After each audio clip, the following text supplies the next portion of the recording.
So let us to formally open our SLTS Day 2. May I call yung pinakapoging president ng Sambayani to lead us into prayer again. Ayan.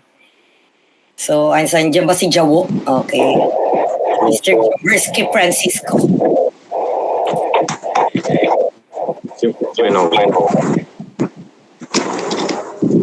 So let us all pray and feel the presence of our Lord this morning. In the name of the Father, and the Son, and the Holy Spirit. Amen. Lord, nawa po ipakagabayan niyo po kami lahat sa buong araw na ito. Na ang SLTS po na ito ay magbunga ng maganda at pagpapala po sa amin sa lahat po ng mga nangangarap at mga future po na naway inyo po sanang pakalaga ng aming mga pamilya at na huwag niyo po aming papabayaan. Ganon din po ang pagpapatawad namin sa mga pagkakasala ng iba. At ganon din po ang pagpapatawad niyo sa mga kasalanan namin. Amin din po pinagpapasalamat ang mga biyayang pinagkakaloob niyo sa amin sa pang-araw-araw naming buhay. Huwag niyo po sana namin papabayaan. Inihiling po namin ito sa matamis na pangalan ni Jesus. Amen. Father, and Son, and the Holy Spirit. Thank you po. Ayan, amen. Maraming salamat sa iyong prayer. Kasi ibang bukas pray din yan si Jabo para makita niyo siya in person. Kasi yun. So, kumusta po? Tayo ay nasa day 2 na. Yan. At dahil dyan, pwede ba na sino ba yung nandito kahapon? Taas ang kamay ng mga nandito kahapon. Galaw-galaw naman dyan. Mga matatag. Dahil dyan, wag niyong wag niyong bababa yung kamay ninyo, magtatawag tayo. Biglang binaba, Ayan. Magtatawag tayo para naman sa sharing. I-recap natin yung mga naging kaganapan kahapon. So, nung morning, we formally opened SLTS. And then, we were given, tayo nakapakinig ng talk from Miss Christy Punong Bayan, our Guidance and Counseling Senior Guidance Associate, ng isang talk about team management. So hopefully, after that talk, you were able to come up with, at least to learn kung ano yung productivity method na bagay sa inyo. Hopefully, binasa nyo kung ano yun at paano siya gamitin. And then, nung hapon, tayo ay nagkaroon ng mga breakout session kung saan pinag-usapan yung iba't ibang mga responsibilidad, tasks ninyo, roles ninyo per position. And then, kayo ay pinagawa ng mga task na may kinalaman doon. And then, in the afternoon, nagkaroon tayo ng Heroes Quiz Bee. Yes naman. And then finally, mostly gano'n, capacity building training. And then, I think that's it. So, magtawag tayo ng mga tao para bigyan tayo ng sharing kung ano yung mga napulot nila kahapon, okay? Sige, kanino tayo mag-start? I think, sige. Bigla nagbaba ng mga kamay yung iba. Nakita ko kayo. Sige, tingin tayo kung sino yung mga nandito. Hindi nakapagsalita kahapon masyado. Ayan, si Salazar, Jenny Lynn. Palakpakan. Nandiyan ka ba? Hello po. Yes. Nasa school po kasi ako. Yung yung value po ng time. Alam ko magkasama tayo kahapon sa breakout. May nakuha ka ba? Yung sa liquidation po. Ayun, paano mag-liquidate? Yan. Sige, thank you for sharing. Sige, tawag pa tayo. Sino pa nandun kahapon? Si Mildred, nandun ka ba kahapon, Mildred? Kita. Ma'am, wala po. Wala ka? Ba yan? Parang nakita kita ng morning eh. Ito na lang, si Jerry Law. Ano ba nickname mo? Jerry. Yes po. Yes. Share ka naman dyan. Yung sa pagiging effective and efficient leader po. Tinignan mo lang yung ano natin eh. Hindi po, natanong po sa akin kahapon yun eh. Can you expound? Anong nakuha mo? Ayan. Alam ko nakinig na maigi si AJ. Nakikita ko siya hapon eh. Okay. Sige. Sino pa? Sino pa nandun kahapon? Si ano muna? Mary Chris Alfonso. Kung raffle sana, ang saya sana, no? Mga nasa campus yata ito mga to. Yes.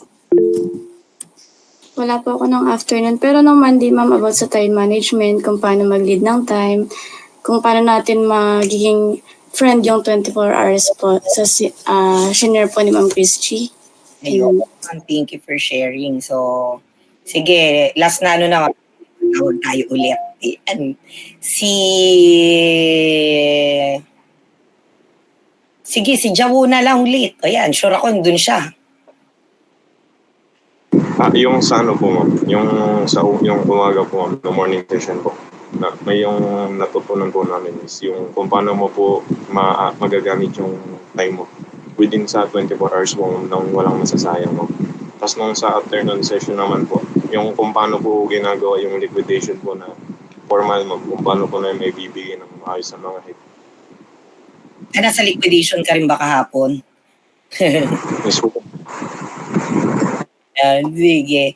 Okay po. So, sayang hindi tayo makarinig from ano eh. Sige, tanungin siguro natin yung ating president. Nanalo sa sige. Bigyan mo nga kami ng insights, Joanne. So, good morning po. Wala po ako ng morning kasi tanggal po yung screen ng phone ko.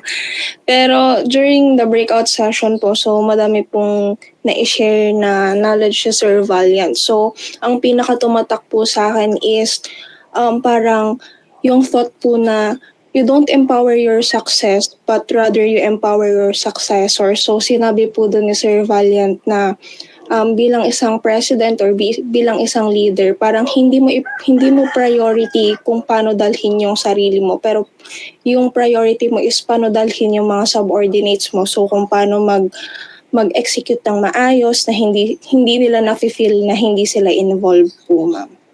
Ayun. Lalim naman nun. Wow naman. Ayan. So napakaganda. Maganda sana kung may matawag din tayo na ano, no? Ayan, siguro si JJ. Ano naman meron ka bang napulot? Meron napulot. Ano ang napulot mo doon sa breakout session naman ng mga secretary? Oh, ma'am, good morning po. Yung ano po, may tinuro po si ma'am na parang method po sa amin na para hindi po kami ma-overwhelm po sa mga gawain. Yung I think Eisenhower matrix po. Ayun po. Tapos sabi niya po natutunan niya raw po yun sa inyo. That's SLTS po na yun. Feel ko nang makakatulong po sa akin. Morning naman. Alam ko nando ka rin na morning. Nasa na si JJ. Balik niyo si JJ.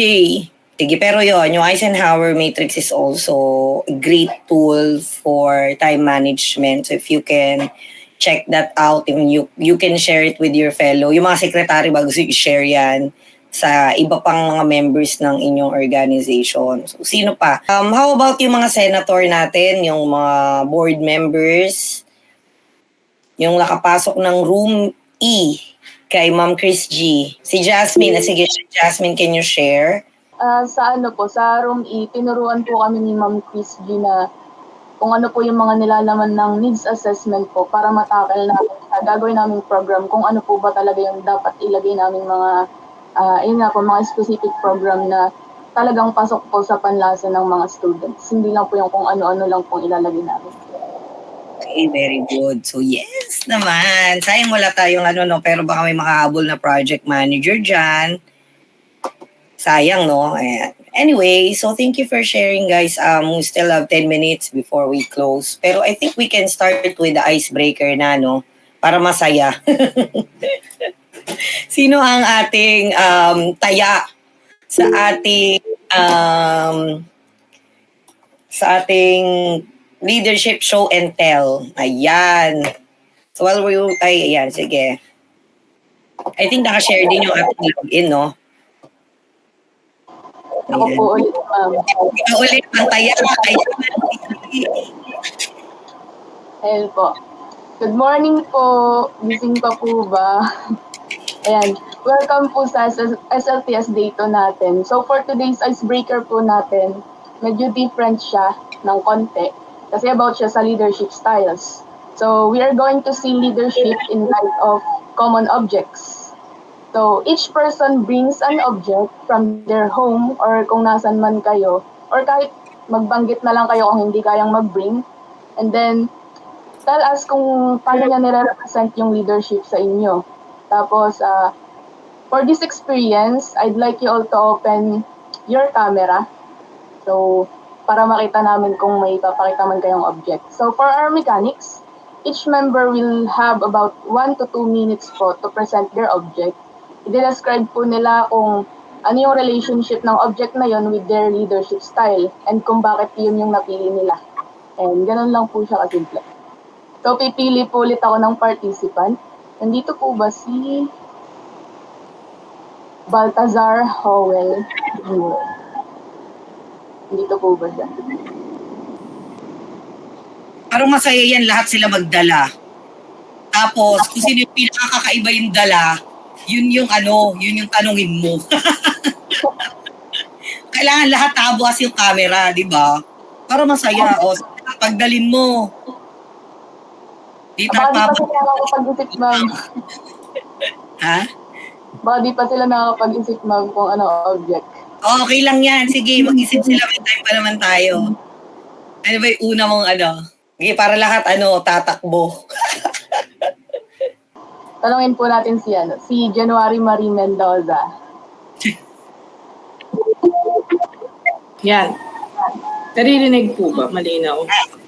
So, ayan po, ako po yung mag-i-start. So, para din po mas maintindihan. So, meron po ako dito, for example, meron po akong mouse. So, this one represent my, like yung characteristic ko as a leader. So, for example, di ba meron tayo ditong mouse. So, as marami tayong ginagawa, so bit-bit natin yung laptop and mouse and everything. Pero ito yung pinakamahalaga sa akin. Kasi, syempre, pag ginagamit natin siya, pwede siya nating i-right click and left click. So, for example, syempre, pagka ni-left click ko siya, parang ang daming option. Kumbaga sa buhay natin as a leader, we sacrifice everything, pero there's many options that we can do. Pero siguro, dahil nga we stick to that option na maglingkod para sa ating environment, para sa ating school. Meron tayo ditong ginagamit pang scroll. So, yan, parang mas makikita mo, di ba, yung mga option pagka ni-left click mo siya. Pero syempre, nasa iyo pa rin yung choice when you use this one, yung sa right, when you right click. Parang para sa akin, yung mouse highlights kung paano ako nagsiserve as a leader. Parang ang dami-daming options sa paligid ko na pwede kong gawin and distraction also. But then I can stick to that decision to lead with a purpose po. Ganun. Thank you po. Thank you po, Senator. Next naman po is ang konti ng participants natin ngayon, ma'am. Oo, kaya gusto ko lahat sila mag-think. Kuha sila ng isang gamit na represent sa leadership nila. Tapos kung sino yung pinakamakakaiba yung dala, yun yung tanawin natin. Sana wala magdala ng may hawak siya sa malaking electric pan, mga ganun. Maganda. Kaya sila, ma'am. Try ba? Gusto mo try? Sige, magtiwala ka sa bayan. O lahat po required. Lahat sila, ma'am. Hanap, guys. O, bilis, hanap daw kayo ng isang gamit na nagre-represent sa inyo. Ay! Bakit may hawak ka martilyo? O, may isa may hawak ng martilyo. Parang kakatakot yan ha. Ano kaya yung sagot? Ba't kaya martilyo ang kanyang dala? O yung iba po. Sige na, hanap kayo yan. Bring me! Ayan na, sige. Baka din lang si Mang Bert aking leadership style is pakainin ko po kayong lahat. Ganun ba yun? Bakit hindi tumatakbo si Carl Christian? Nag-iisip siya. Nag-iisip pa siya. Nag-iisip ka pa. Meron ka na bang item? O, pakita na ng lahat ng item nila sa screen. Bilis, marapit na tayo magsara ng room. Asa na? O, pakita na. Asa na yung mga item na sa tingin nyo nagre-represent? Ganyan, para vlogger. Ganon yun. Yes, gulay. Vegetable. Ma'am, pwedeng represent mama ko muna bago po ako pumasok sa school. Mag-enroll. Mag-enroll ka muna. Ma'am, mag-ano muna ako ma'am, magre-represent. Represent kayo sa akin ma'am. Ano represent? Ay, i-present ko muna yung sa akin ma'am. Yung sige, object. Tingin nga. Ano kaya to? Kulay. Ano yan? Tingin nga. ID. ID. O, bakit ID? This will be represent as... Ay nga pala. By the way, good morning po sa lahat ma'am. Hello po. Ano po, nagre-represent po ko sa ano ma'am? Sa personality ng lahat. Especially sa... bawat responsibility ng bawat isa sa buong school. Diba? Especially, parati naman natin itong dala-dala sa school. Hindi natin ito madadala sa school. Hindi tayo pwedeng makapasok sa school hanggat walang ID, di ba? So, this will be represents as responsibility ng bawat isa. For example, pupunta ka sa gera nga na walang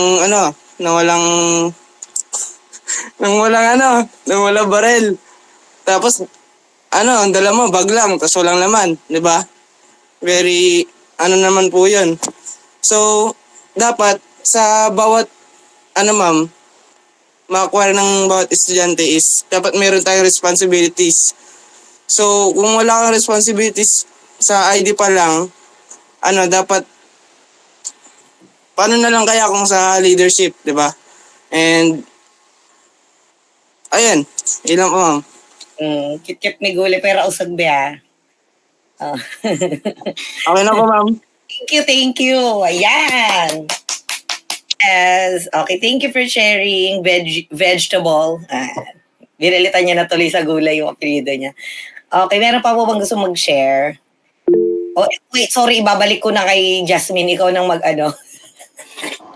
Ayun po, si Press. Press, meron po bang share? Meron po. So, good morning po ulit. I am Joanne Padre. So, yung dala ko po is medkit. So, weird no, chat. So, bakit nga po ba medkit? So, I aspire po or I believe na ang leadership style ko is just like servant leadership. So, for me, parang yung medkit is nagre-represent siya ng isang servant leader. So, parang yung isang medkit kasi parang ini-strive niya na parang i-support yung others. Di ba parang yung objectives kasi ng first aid is not to totally heal, pero i-alleviate yung suffering, i-minimize yung harm. So, parang ganun siya. So, for me, parang ini-strive doon na ma-help ko yung wounds, like yung emotional or yung organizational problems, and then ma-equip ko din yung team ko or yung organization ko with that. So, parang hindi naman ako yung nagagamit ng final solution just like medkit. Sabi ko nga, parang primary lang siya or pang-ampat lang siya. So, parang hindi man ako yung parang nandun talaga just like a servant, parang just like a servant leader, parang andun naman ako para halimbawa, di ba yung medkit kasi is nandun lang siya sa isang gilid. So, hindi ko naman kailangan laging mag-step up.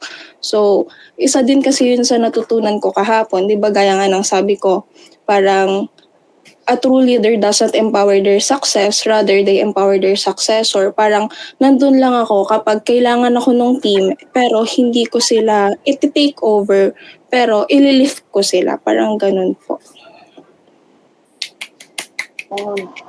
Ganda naman ang sinabi ni Press. Nakaka-motivate yung leader. Ayan. So, thank you po everyone for sharing your individual insights. Kahit hindi lahat nakapag-share kasi baka nasa school pa yung iba or may ginagawa. Pero for everyone, lagi natin tatandaan na there is no right way, there is no single right way to lead. ang pinaka-importanteng bagay ay alam mo kung ano yung style mo. At i-improve mo siya. Yan, thank you po. Yan. May baka may gusto mo bang mag-share? Sino may dalang martilyo? Nakaka-curious ako bakit martilyo dala eh. O ano yun? Bakit ganon? Chabo. Ano po kasi ma'am, di ba po ma'am, yung martilyo po, pamukpok ng ano ma'am, pamukpok po ng ano, ng pako. So ano ma'am, ang silbi ko po ma'am, kumbaga po ma'am, ako po yung magiging martilyo ma'am. Tapos yung pako po, yung mga ano ma'am, yung mga subordinates ko ma'am. Ika nga po sa kasabihan ma'am, hindi po lulubog yung pako pag hindi po pinukpok ng martilyo. Galing. Layo-layo kayo. Pero ano ma'am, kaya po nila mag-excel sa sarili nila ma'am. Just in case lang po na di nila kaya, ako na lang po yung pupukpok. Hindi nakakatakot. Malaki pa naman si Joe in person, so baka pa ako pala yung tingin niya sa akin. Baka lumayo-layo kay Jabo sa bukas. Ay, Diyos ko. Ayan. Anyway, sige, thank you for sharing. Ayan, and thank you for facilitating Jazz and our program committee. We'll start with our talk. So, ang goal ko actually today is to try to shorten the talks, pero gusto ko every now and then you will be actively participating sana. So let's make it short but meaningful. Sana, and I pwede ba ako mag-request na sana ay mag-take down kayo ng notes. Mag-notes po kayo kasi medyo tinatry ko na hindi punuin pero marami-rami to na kailangan yung isupplement ng pagbabasa ng other things, no? Marami ako ipapa-assignment, kumbaga. So, okay lang ba? Can everyone please make sure na you have a pen sa tabi ninyo.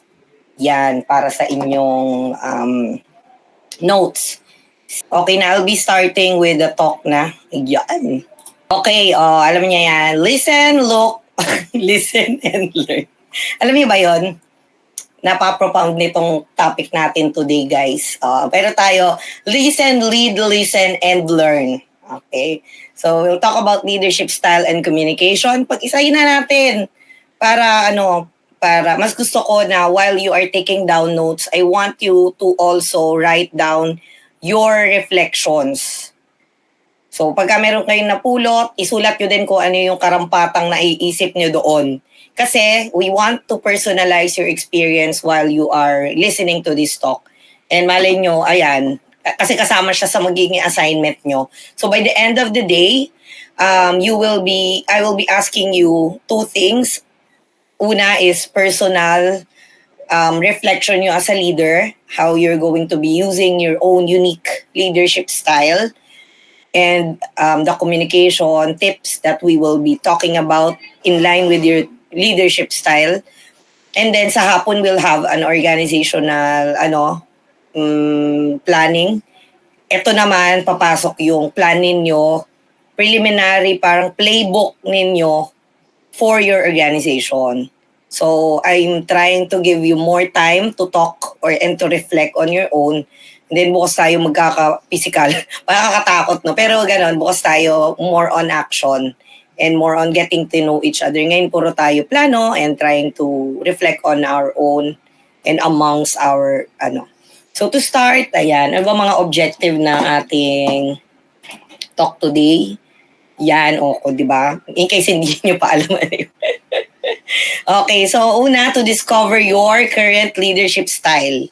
So ano ba yung primary mong style ng leadership ngayon as of this time? To gain practical tips to lead and communicate with purpose. Again, really na may kinalaman sa inyong leadership style, and to come up with personal leadership and communication adjustment and readjustment plan. Kaya listen, lead, listen, and learn. So kasi hindi siya one time na magli-listen kayo, one time na maglulok kayo. You have to listen again and learn. O di ba?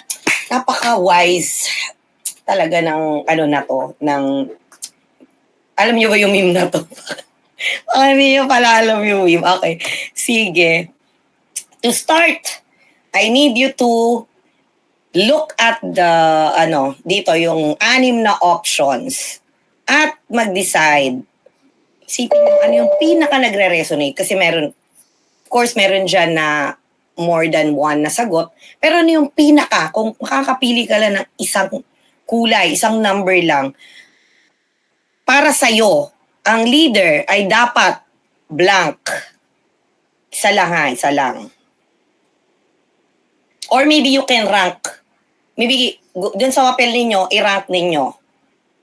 I-rank ninyo kasi may mga mapupulot din kayo sa iba pang leadership style, although hindi yun yung primary mo, but somehow you also apply more than one leadership style for sure. Sige.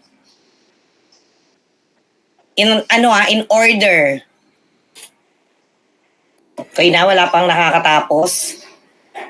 So, guys, walang grade yan ha.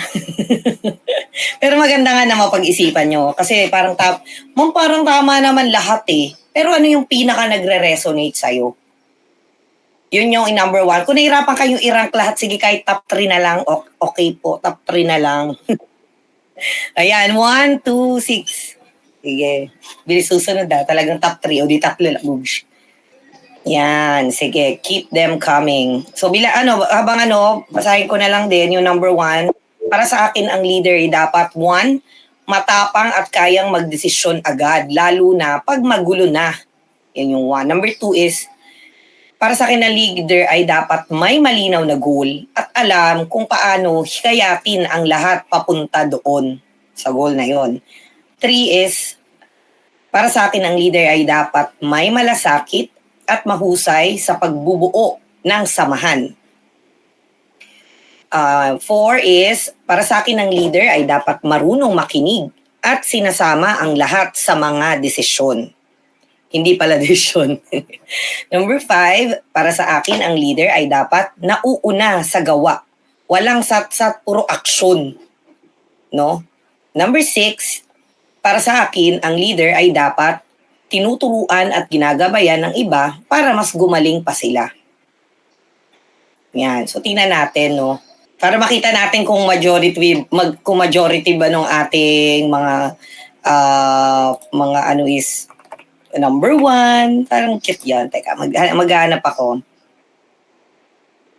Ay, kaso ko lang ako upang Pero sige, tingnan na lang natin dito and mamaya, isa-isahin natin yan, yung iba't ibang mga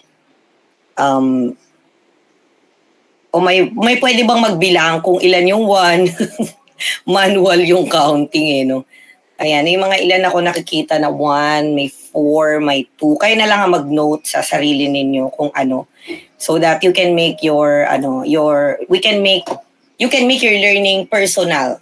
So ano ba yung mga meaning, ano ba yung mga yan? So kung ang pinili mo is 1, ang style mo daw ay coercive o yung commanding style. Palautos na joke lang. Ikaw daw ay coercive, no? Number 2, yung top 1 mo, ikaw ay authoritative or yung tinatawag na visionary. Visionary. Number 3 is affiliative style, meaning mahilig ka o ang focus mo is yung affiliation, yung samahan. Number 4 is democratic style. So, democratic. Yung pakikinig sa iba, ganun yung style. Number 5 is pace-setting style. Ikaw yung nagsiset ng pace. No? At number 6 yung coaching style. So, ano-ano ba yung mga yan? So, mamaya na kayo mag-agree or mag-disagree. Kasi mamaya, pag tetikin ko, yan pala, ngayon na pala. Ito ang tinatawag na Goldman leadership style and para makasigurado kayo na yung mga nilista nyo dito, ito talaga, at least yung top 1, I ask everyone to take the quiz. Ito ang QR or you can type bit.ly Goldman quiz. Ano yan? Website siya, pero hanapin nyo yung yung may powered by. So doon kayo sa may meron dyan na quiz sa baba. What's your Goldman leadership style? Okay? And then you take the quiz. Then I need you to type kung ano yung number 1 ninyo. Medyo yan, it will take time. Yan. Nakasagot na ba lahat? May mga hindi pa ba nakakasagot? So anyway, while you are still answering na, maybe we can proceed now with the parts. So yun nga, meron kayong mga primary na na leadership style, pero syempre hindi naman laging yun yung ini-implement mo. Depende pa rin sa situation, di ba? So pero yun yung parang pinaka nagre-resonate sa'yo. So let's just look at the matrix na ano yung mga style na to, yung mga napili ninyo, sino yung ano yung mga key traits niyan, ano yan, kailan yan best ginagamit, at ano yung mga possible na downsides niya.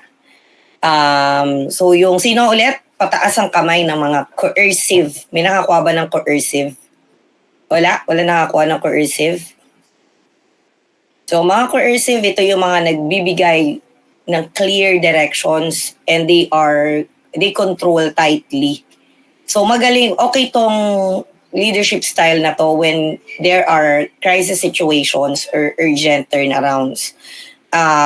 Usually ito ang bagay na leadership style if you want to join yung mga relief operations na talagang kaya bumbero, no?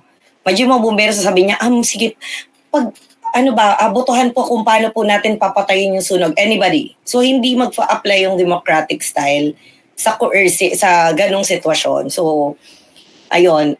Yun nga lang, downside niya is parang sobrang harsh o palautos ang dating. It can feel demoralizing in long term. Kapag laging mga inuutusan, wala man lang kaming boses. So, it can feel demoralizing, no? But then it is what it is, kumbaga. So yung mga authoritative, if you meet someone like that, ang key trait nila is they inspire with clear long-term vision. Meron silang pinangahawakang future and they hold on to it so much. So lahat ng ginagawa niya nakaangkla dun sa vision na yun. Best use when the team lacks direction or need motivation. Hindi alam, parang nawawala siya sa tamang, ano ba yung direksyon natin. So yun nga lang, ang possible downside nito is it may overlook short-term needs. Dahil nakatingin ka lang dun sa pangarap mo, nakakalimutan mo yung mga bagay na mahalaga din naman pero hindi masyadong nag-a-align with your vision. So yung mga affiliative, sinong affiliative? May nakita ko dito ang affiliative eh. Yan, okay, may mga affiliative tayo. Okay. So yung mga affiliative daw, ito ay nagpa-prioritize ng harmony and relationship. So, masaya lang, no? Lahat nagkakasundo, which is a good thing, no? Best use when team morale is low and trust building is needed. Kapag parang nagkakagulo o di maganda yung pagsasamahan, doon nagsastand yung mga affiliative ang style. Yan, sila yung mga mahilig magbati sa mga tao. Tama ba? Nag-agree ba kayo? However, ang possible downside nito is it can avoid they avoid confrontation. So kapag open forum na, tapos nag-aaway-away na yung mga tao, doon na lang siya sa isang tabi, tapos parang sige, bahala na kayo dyan. Ganon. And then, syempre, yung possible downside din is dahil tropa mo or dahil ayaw mo na magkagulo yung ini-ignore mo na lang yung poor performance for the sake of good relationship. So baka masira yung pagsasamahan, hayaan mo na lang.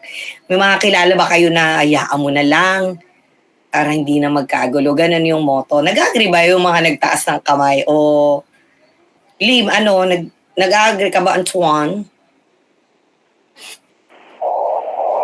Saan na tumatakbo si Antoine? Nag-agree ka? O pagka may nag-away-away na, nasa tabi lang to, happy to be here. Okay, kaya nyo na yan, guys. Opo, tapos kapag tapos na ma'am, backstabin ko sila sa charot.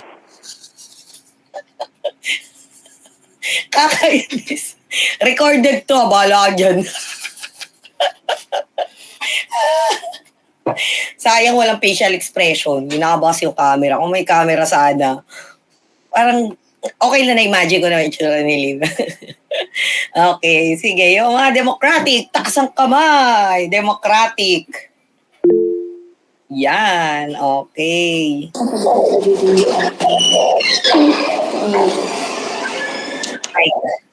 Ayan, so mga Democratic, sila ay nag-i-invite they invite input and collaboration. Ako personally, this is also yung top ko na leadership style.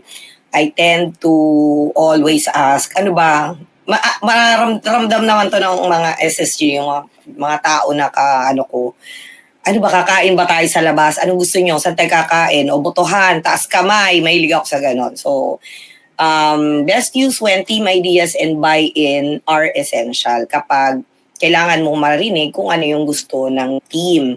However, a possible downside is, yes, slower ang decision making and it may cause confusion because you're trying to make sure na lahat ng boses ay napapakinggan, which is hindi naman lahat mo pagbibigyan. So, hindi lahat ay masusunod ang kagustuhan. So, yon. And then, sino yung mga pace setting? Pace setting. Sila ba yung pace setting natin? Gusto mo mag-share nung Democratic? Baka magselos eh. O, di ba? Nakikinig sana. Baka kami gusto mag-share pala kanina sa Democratic. Tapos, ire-ready ni Harold ang kanyang kalooban na magsalita din para sa pace setting mamaya. Sino yung nagtaas kanina sa Democratic nga? Hindi na sila nagtaas ngayon. Sino ang Democratic? Dumotoan daw muna. Kainis ka. Ikaw ba, Jazz, ay Democratic? Sige, nag-agree ka ba? Yes po, ma'am. Kasi para sa akin, parang mas okay po na humingi ka ng mga opinion din ng members mo. Hindi lang po yung sarili mo lang yung kukunin mo. Kasi kaya nga po kayo nasa isang organization para po lahat merong input. Bagay din siya sa kanina na sabi niya yung mouse, di ba? So marami talagang options, pero at the end of the day, you have to click on kung ano yung, so feeling ko sa case mo, kiklik mo, yung pinakamarami ang magbe-benefit. So yun. Sa pay setting naman, nagtaas si Harold ba yun? Ma'am, Democratic po ako, di ko lang po nababa. Ay, Democratic ka din, di mo lang nababa, okay. Sige, sa pay setting, sino nga pay setting dyan? Nagtaas ng kamay. Parang wala nga ako nakita nagsulat ng pay setting. Pero if you will be watching this recording mamaya, ayan. Kung pay setting ito, yung mga nagli-lead by example. So, they set high standards. Ayan, yung mga matataas yung standard. Gayahin nyo o ganon. So, best use when quick results are needed from skilled team. So, ito yung pay setting, ito yung mga high-performing sila. Yun nga lang, ang possible downside niyan is it can overwhelm the team and it may reduce morale. Kasi nga, parang taas mo naman, parang ang hirap mo namang abutin na parang sige, parang hirap maging ikaw, how to be you po. So yun yung mga usual na naririnig ng mga tao kapag na-pay setting ang leadership style. And then lastly, coaching. Sino yung mga coaching dyan? Coach Zara. Ayan. Mga coaching, marami-rami yung coaching style, no? Yung coaching style, ito daw yung nagde-develop ang key trait nila is they strive to develop others and they are a fan of mentoring. They are best used, yung style na to, skill nila, if the members need skill development or growth. So kapag bagay sila ng mga trainer, ganyan. And then, ang possible downside nga lang guys, it's time consuming and it's not effective kapag yung gusto mong i-train ay ayaw magpa-train. So, kung ayaw niyang magpa-coach, ayaw niya ng tinuturuan, then magkakaroon kayo ng problema kasi feeling mo na-invalidate yung leadership style mo. So, magtawag tayo dito yung di pa nag-aaya. Si Peña, Princess, nag-agree ka ba sa napili mo? Opo, ma'am. Agree naman po. Ano yung mga experiences mo na nag-coaching ka? Na feeling mo? Pagka ano po, sa ACADS po, kunwari, nagtutulungan po kaming magkakaibigan, gano'n po. Kayo nagtuturo sa mga kaibigan. Ayun. So yun. Meron ka bang pagkakataon na parang hindi na-appreciate yung coaching mo? Ever?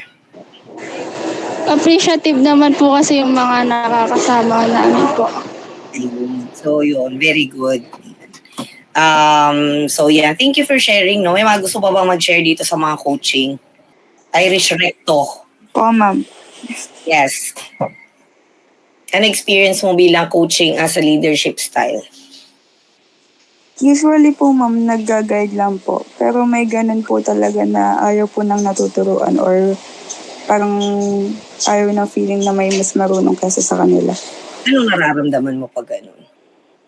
Hinahayaan ko na lang po kasi, ma'am, baka po yung style po nila effective din naman po.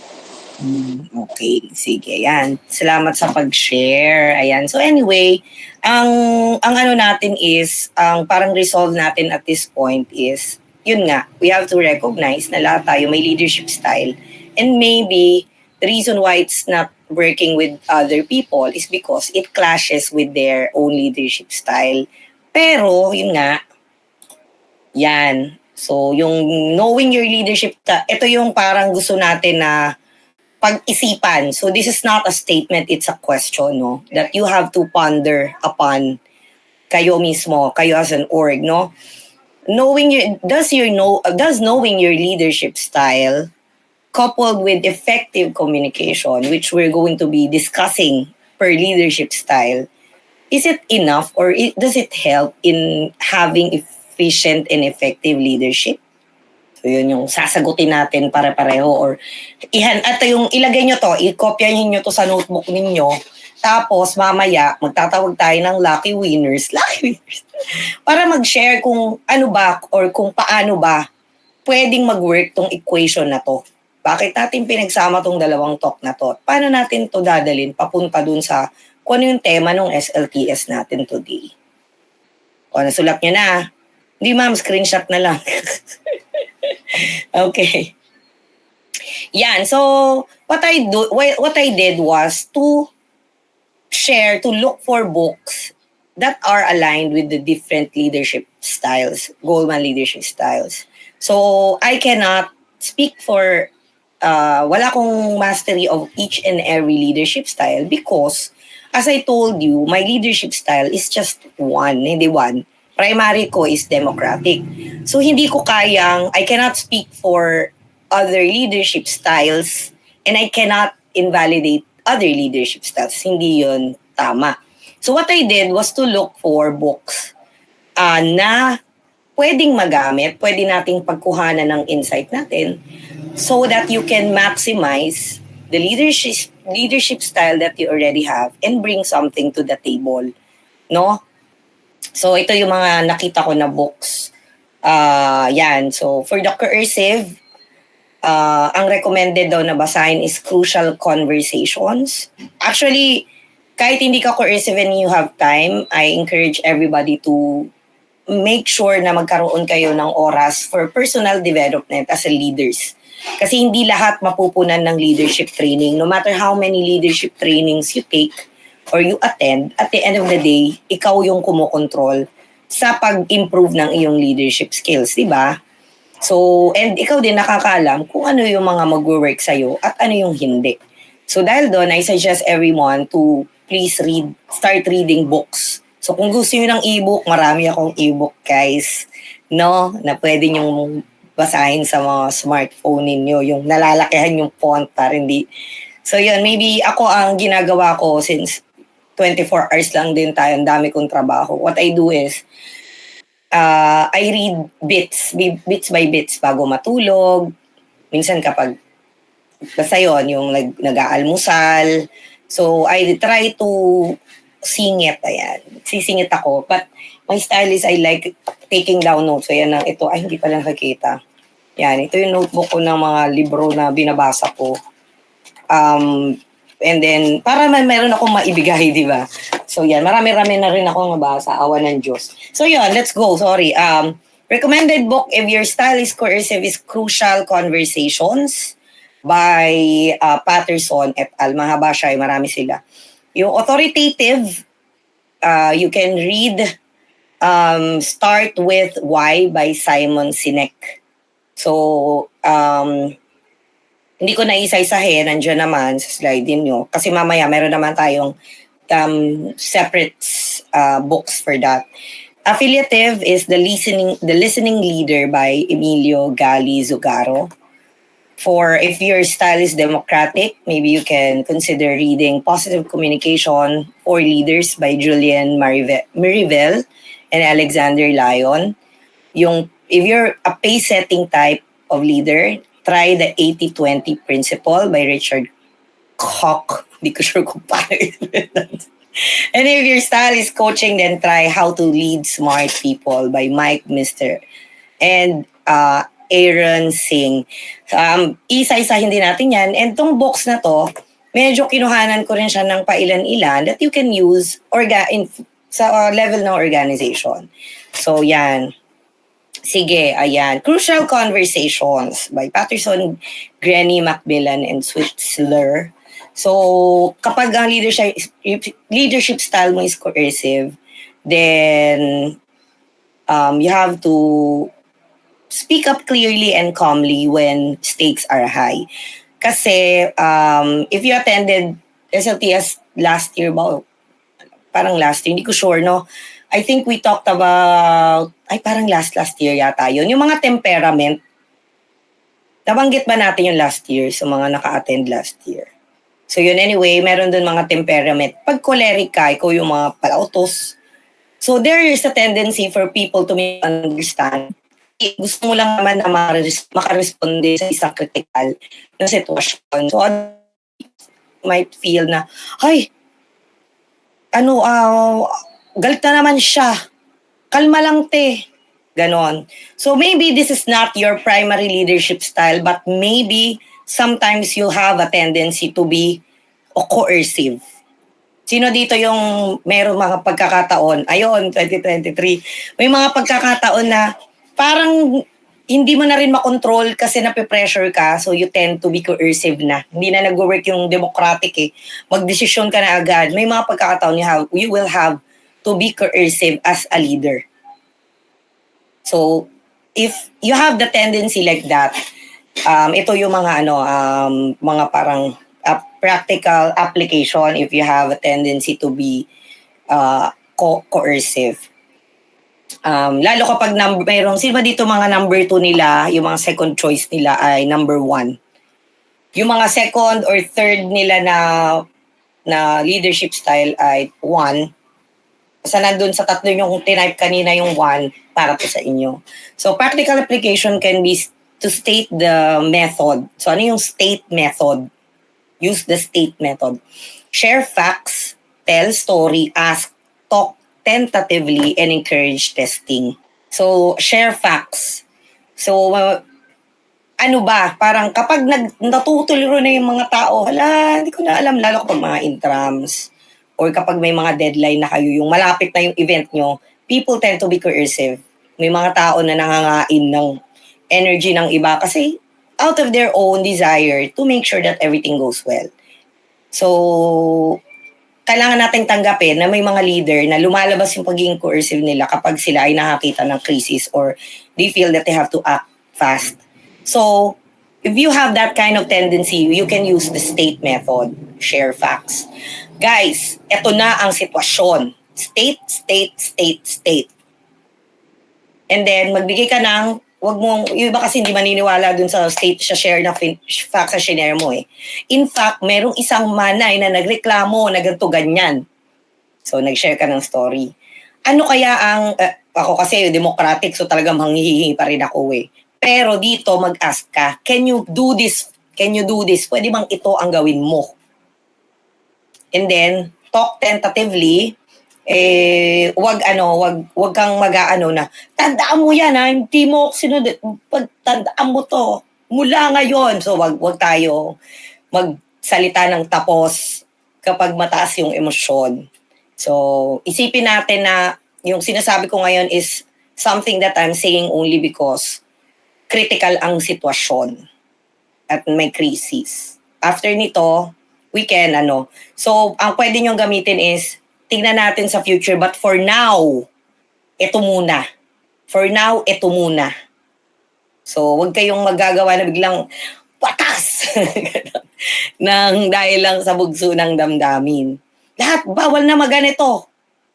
So, di ba? Dahil mabababa yung moral ng mga kasama natin. And to encourage testing, lalo kapag may doubt sa mga yung sa under ng iyong committee, ganyan. Try lang natin, subukan lang natin. Pag hindi nag-work, agad-agad mag-iisip tayo ng panibagong solusyon. Ganon. So talagang and then, you have to stay emotionally grounded when others become defensive. Anong ibig sabihin ng emotionally grounded? You have to recognize na sila din may mga sariling pressure at hindi lahat susunod agad-agad. Or yung iba hindi nila agad yan mag-grasp na ba't pa kailangan gawin natin yan? May time pa naman. So may mga hindi mag-agree right away. So you have to be emotionally grounded, meaning ang ilan sa mga nagiging practice na nakita ko ng student leaders is to lagi nila sinasabi, gutom lang ako, gutom lang sila, pagod lang kami. After nito, pag nakakain na, lumipas na, okay na kami. So hindi nagiging personalan because they stay emotionally grounded. You have to hindi ito ibig sabihin na i-invalidate mo yung nararamdaman mo. Nagagalit ako Malamang galit ako, naiiyak ako. Pero at the end of the day, kailangan mo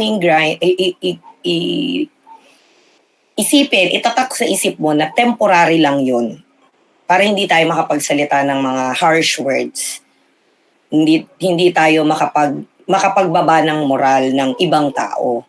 Dahil lang dun sa isang nangyari na yun, hindi na kayo mag-uusap ng kapwa mo leader.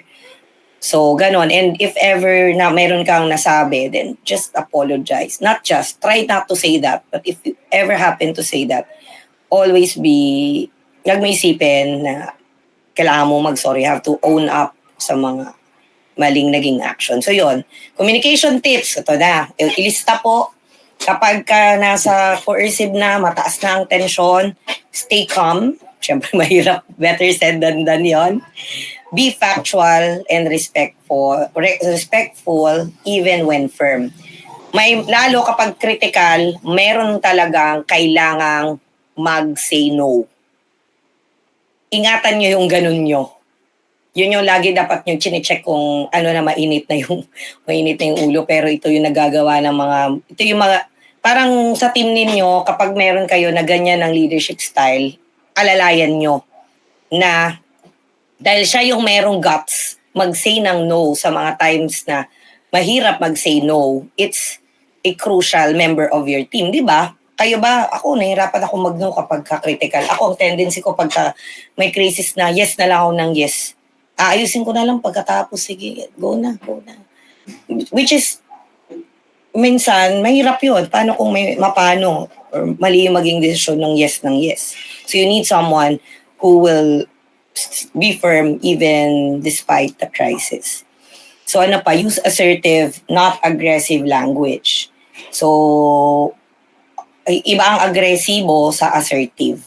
Pwede ba kayo mag-isip kayo, ngayon, gusto ko mag-type kayo dito ng isang, pwede nyong isang sentence na pwede nyong sabihin. Kapag may crisis, mabilisan ng aksyon, pero hindi siya nakakababa ng moral. Assertive. So something that goes syempre hindi kayo mag-i-English kasi, di ba? Parang weird naman. So magbigay kayo ng sarili nyong version nitong, this needs to be done now and here's why. Paano nyo yan sasabihin? Huwag nyo namang i-Google Translate tas kinapi-paste nyo. In your own words, how would you tell somebody na this needs to be done now and here's why? Ayaw po namin. Paano kung ikaw yung kailangan gumawa ng desisyon na yun kasi committee mo yun eh. Ikaw ang in charge doon eh. Ano ba yan, Raya? Gawin mo nga to, kailangan na. Pero hindi. To be fair, sa kanya naman, nag-work. Pag siya yung nagsabi, ma'am, kailangan na talaga natin to. Sige na. Tapos hindi talaga siya aalis doon.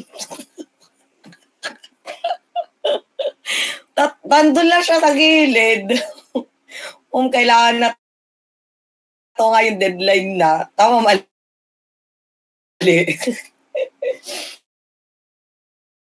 So even if hindi ito yung kanyang leadership style, may times na kailangan niya sila mga peeps, Gorabels, maglagay kayo dyan ng mga parang kaya nyo sabihin. Kasi hindi ko kayo tuturuan kung paano nyo sasabihin yan.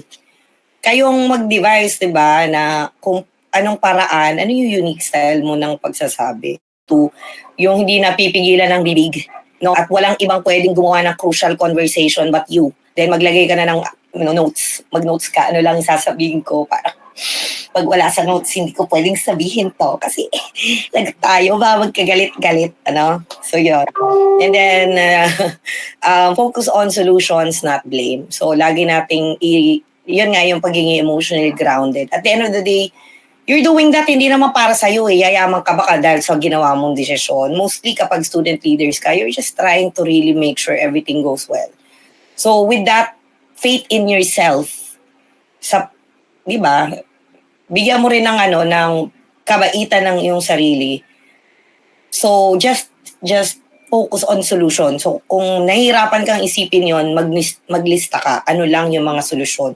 Kasi at the end of the day, wala ka na magagawa eh. Nandyan na eh. No? So dahil wala na tayong magagawa, nandyan na, and you have to act fast. And ano ang pwede natin gawin? What can we do next time? Pero ino-note nyo na lang yun pag nag-meeting kayo.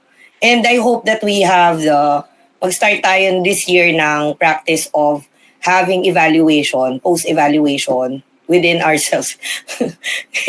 Sino yun na dyan sa likod ni JJ? Ayan. Para lang makita natin, makorek natin, or masabi nating observation. Ako, na-appreciate ko kapag may nagsasabi sa akin ng yung sa kalmadong paraan naman, yung open, huwag mo namang sabihin na crisis, tapos nagaganon siya, tapos doon kayo magsasagutan. I-note mo na lang na kapag nag-post evaluation na, I'll make sure to state this para next time ma-adjust din ng tao na yon yung kanyang style, no? Ganon. Talaga at the end, communication is key. Yun, gasgas na yun, pero gasgas siya for a reason. Okay, so sino dito yung visionary? Well, yung mga second third nila na napili kanina is nandoon sa visionary. Number 2. May number 2 sa type kanina. Tas kamay. Walang may number 2. Ayan, may mga number 2 kanina. So yung leadership style niyo is authoritarian or visionary. Mas madaling tandaan ng visionary. So they emphasize the power of why in leadership. Power of purpose. Bakit ba natin to ginagawa? Para saan ba to? So ako, feeling ko andito, nag-a-align din to sa akin. I think this is going to be my second style. I'm visionary. Leaders who begin with why can inspire trust, loyalty, and action. Very good. So focusing on purpose motivates others and aligns their effort with shared goal, no? Mas madaling manghikayat kapag alam kung para saan. Kapag I don't know, but this is just my personal reflection. Probably the reason why some of the programs that OSAS is spearheading, halimbawa fresh, is not that, hindi masyadong, hindi ko sure kasi medyo maganda na may naging pero dahil napilit sila. So what if hindi sila pilitin, kagaya nitong SLTS, hindi naman mapilit or iba di talaga available. Pero baka nakakukulangan lang sa pag-state kung ba't natin to ginagawa. No? Ano mga pwede ngayon na practical application? So we can start the project or event or meeting by answering, why does this matter? Bakit kailangan na isama natin yan? Ba't kailangan natin tong pag-usapan, gawin, o lagyan ng solusyon? Ano pa? Ayan. Frame leadership messages around common values and shared vision. So ako, as OSAS, and sinishare ko din sa inyo because this will be important sa inyo din when you hold your projects. Sana po yung mga gagawin natin na programa ay nakaangkla sa pangarap ng inyong program and sa values ng ating paaralan. Ano ba yung values natin? Ano yung values natin? Ano yung H? Ano yung H? Hindi alam. Hardware. Anong hardware? Kaka-EPM mo yan. Kakabili mo ng gamit yan, Lim. Kakainis. Hardware daw. So, H is hard work. Kainis. Okay. E. Ano yung E? Panindigan mo yan hanggang dulo.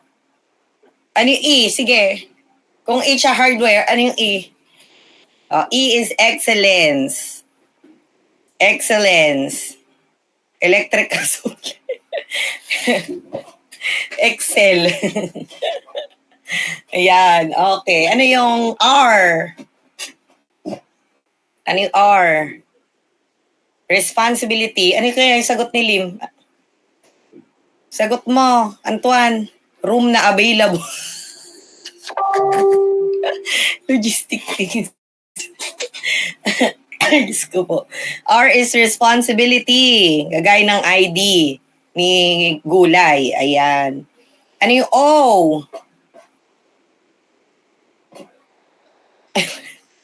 Order. Order po ng food. Ay, naku mga leaders. Order. Ibig sabihin, kaayusan. Orderly. No, hindi makalat, hindi magulo. Hindi kalat-kalat. Ano naman ang isa pang E, yung pangalawang E? Engagement sa FB. E, eme lang. Ano po ito? E is engagement, meaning hindi siya puro pansarili lang. We try to engage with the community, with the other members of the school, with other people outside. Ayan. And S. Oo, ayusin nyo yung S. Ayusin nyo yung S. Lalo na yung sambayani dyan. Ayan, spirituality. Ano kayo sagot ni Antoine? Antoine, maggalaw ka ng baso. Sambayani. Mag-join kayo na sambayani, guys. Doon tayo sa new conference tuwing kung kailan man ang magiging bagong schedule. Yan, we can talk about these things more deeply doon sa sambayani. Yan. Okay yun. Sampalok, yun yung S niya. Okay, so spirituality. And then, yun nga, napansin ko lang, ako personally, yun nga yung pagkakaroon ng alignment with the spirituality. Minsan nakakalimutan ng mga org. So sana po ay masama natin yon sa mga plano natin. Yung values na yon, laging doon nakaangkla. Okay? Huwag tayo, mema lang na program, matapos na lang. Hindi, excellence. Ganun. Okay na mga communication tips. If you are visionary, begin with why to inspire others. Magsimula ka. Bakit ba natin to gagawin? Explain. Bakit po kahit na mahirap ay kailangan tong ituloy? Use storytelling to make your vision relatable. Ayan. Kwentuhan mo. No? Kwento mo yung pangarap mo. Kwento mo yung nakikita mo. Repeat key messages often in different formats, spoken, visual, written. No? Kung hindi talaga mag-sync in sa storytelling, hindi talaga mag-sync sa visual at sa written, iba-ibahin mong paraan ng pag-remind sa mga tao kung bakit natin to ginagawa. Kasi usually, nakaka-demotivate kapag di mo na alam kung bakit mo pa ba itutuloy. So magkakaroon kayo ng pagkakataon sa mga event ninyo na parang wag na lang kaya natin tuloy. Wag na natin tuloy SLTS. Nakailang kaya kaming gano'n na. Wag na lang kaya kasi sa totoo lang sobrang challenging ng scheduling, ng modality, ng resources, ng oras. Pero babalik ka sa bakit ba natin to ginagawa? Bakit kailangan ituloy? Bakit kailangan na ngayon na? So, para ma-push, para matuloy. Ayan, and lastly, speak with optimism and conviction to generate enthusiasm. So, ituloy mo yung pangarap mo at huwag mo rin kontrahin yung sarili mo na, ikaw nagsabi ko ba't ginagawa, tas ikaw rin ko kontra sa sarili mo. So, of course, and especially yung ito ay malakas sa inyo, kayo na yung mag-initiate sa pag-explain at pag-a-align sa mga kasama ninyo kung bakit, kung ano yung why ninyo. Okay? Kung alam mo sa sarili mo na ito yung ambag mo, ito yung mabibring mo to the table, then ikayo na yung magkusang loob na mag-remind sa kapwa ninyo leaders why you are doing this in the first place. Bakit kailangang ituloy? Bakit kailangang lumaban pa? Ganyan. Okay? Okay naman, tayo. Tayo ang mga leader. Tayo. Ay, hindi ko nakita tumayo si Jazz. Ayan. Tatayo din ako. Tatayo. Ay, lalaglag ka. Ako, nalaglag yun. Yan na, nakatayo ako. Sige, nakatayo lang tayo mag-uusap. Hindi, ganyan lang. Tayo lang. Si JJ, hindi tumayo. Ayan. Tayo lang. Ayan. Tayo. Ayan. Nakatayo lang tayo, guys. Para hindi kayo, ganyan. Tapos, maganda yata may step, no? Nakatayo ka ba, Jawo?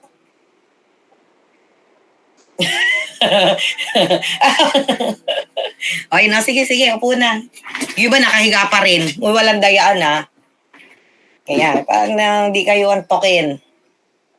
Leadership style, affiliative, ito yung mga tao na ang primary nilang, nagtathrive sila kapag okay yung organization, magkakasundo lahat. So, ito ang affiliative, the listening, ang maganda dito, listening leader yung inyong magandang mabasa. Ang mga highlight ng libro na to is listening builds trust, emotional safety, and team cohesion. Para isa ang galaw, magkakasundo ang mga tao. So, leaders must be available, emotionally intelligent, and present. Ito yung mga key points ng libro na to. Listening is key during team challenges, conflict, and emotional lows. Kapag nalolow moral na yung mga tao, then just, sana magkaroon kayo ng session na kung saan makikinig lang kayo. Piliting wag ma-trigger. No? Or mayroon siguro magandang mag-facilitate if you know that your style is affiliative. Ito yung mediatin nyo sila magpapacilitate kapag mayroong ma-open forum, kapag kailangan nyo pag-usapan kung ano nangyayari. Pero ayaw nito ng conflict So yun yung parang paano nyo lalaruin yung gano'n na paano nyo i-maximize yung inyong willingness, yung desire nyo na maging okay lang. Kung wala, hindi tayo mamagitan. Diba? So ano mga practical application, make time for team check-ins and individual well-being conversation. Kung ito ang style mo, kapag ikaw i-imbibe mo na ang role mo kapag critical na, pag talagang busy na, ikaw yung taga-check sa mga kapwa mo leader. Kumusta? Kumain ka na ba?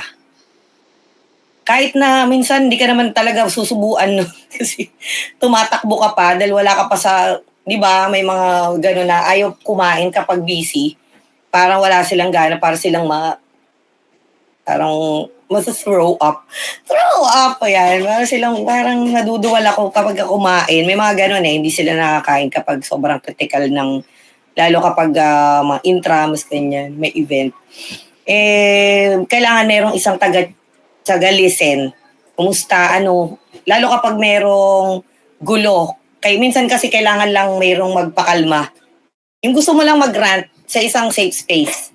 Na kahit anong sabihin mo doon, itong tao na to, magli-listen lang siya at siya yung magkikip ng kung ano yung narinig niya, hindi yung gagatungan pa niya. Mahirap yun. Gagatungan niya, ginatungan niya, tapos sasabihin pa niya dun sa kabila kung ano yung sinabi. Diyos ko, gulo po yan. So kapag ikaw ay affiliative yung leadership style mo, mag-volunteer na kayo na kung gusto nyo na mag-rant sa akin. Tapos be ethical naman. Na nakikinig ka dun sa tao, may mga masasabi yan na hindi okay. Kasi hindi siya okay that time So, makinig ka lang at huwag mong itaga sa bato. Kalimutan mo pagkatapos kung ano yung sinabi niya. It's an essential skill. Just listen. Pag nag-listen ka tapos, pumasok sa loob, inano mo lang, nag-tap ka lang. Di ba minsan gusto nyo lang naman may mali makikinig sa inyo? Sino dito yung parang, di mo naman kailangan di nyo kailangan ng advice. Di nyo rin kailangan ng opinion. Sino? Taas kamay. Ako lang ata yung ganun So yan. So, parang Hindi ko kailangan, alam mo naman kung anong gagawin mo eh, pero gusto mo lang maglabas ng sama ng loob. Gusto mo lang mag-open up para after nun, medyo makamove ka. Hindi mo kailangan mag-breakdown sa isang gilid.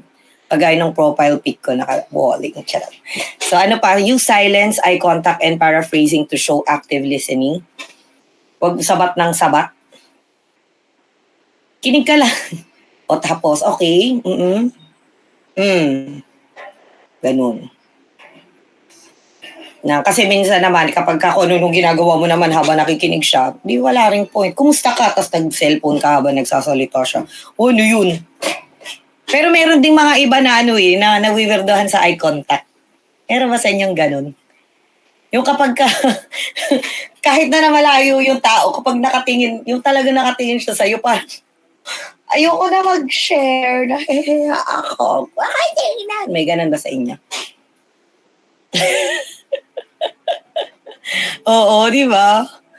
So, yung iba, alam naman natin na nakikinig, pero, ayan, si JJ like kung ginagano. Tignan mo naman ako, JJ!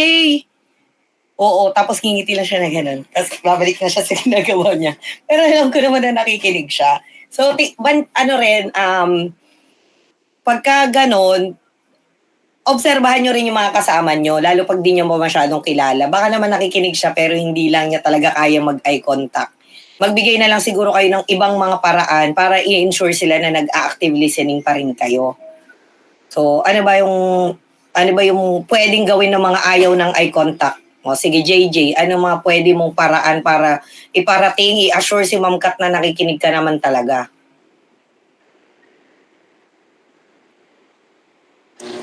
No, ma'am. Kapag may tanong kayo, Nasagot na siya.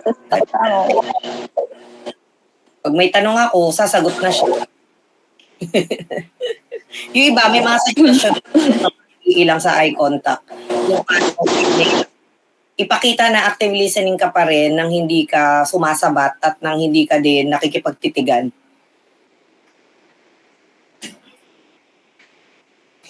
Ano mga tips nyo dyan? I-type nyo, kaya mag-open kayo ng mic. Kung gusto nyo lang. Tango-tango lang. Oo, pwede. Tango-tango. Nakapikit pa. Legit. Ang hirap naman nun. Paano yun? Oo, nakikinig ka. Baka naman makatulog ka ng jawo. Ayoko ng eye contact pero nakikinig ako sa'yo. Pag tusukin ko yung mata. Sarap lang. Tatango habang nakapikit. Okay, sige. Ayan. Sige po. Ayan, ano pa mga communication tips? Prioritize emotional tone. Use warm, encouraging language. So, sige, magbigay tayo ng practice. Ano ang sasabihin mo kapag meron kang kasama na rant na siya ng rant, di na siya okay? Napipiko na siya sa mga kasama nyo kasi parang ang 80-80. Oh, ano sasabihin niya para pakalmahin? Ma'am, hindi ko alam kasi ako yun. Ako yun nabubwisit na. Yung mga dyan, sige, Jawo, ano sasabihin mo habang nakapikit at tumatango? Ano po, ma'am? Thank you for that wonderful sharing. Ano po, ma'am? Habang nakapikit po.